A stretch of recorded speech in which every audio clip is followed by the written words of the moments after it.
প্রশাসন থেকে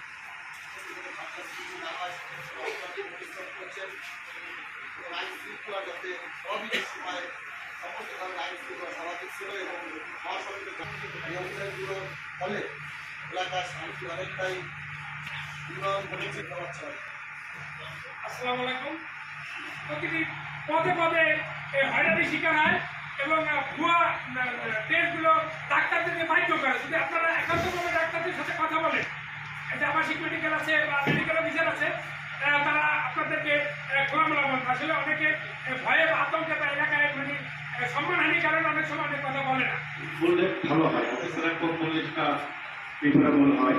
তারপর যেহেতু আমি জনগণ হিসেবে চলাফেরা করি, সেই জন্য একটা কথা বলতে চাই। আমরা জানি যে সন্ধ্যার পরে আমাদের এই আবর্জনা রোডে বাজার বসে। আমি অনুরোধ করবো এই বিষয়টা একটু লক্ষ্য রাখার জন্য। এটা খুবই ঝুঁকি।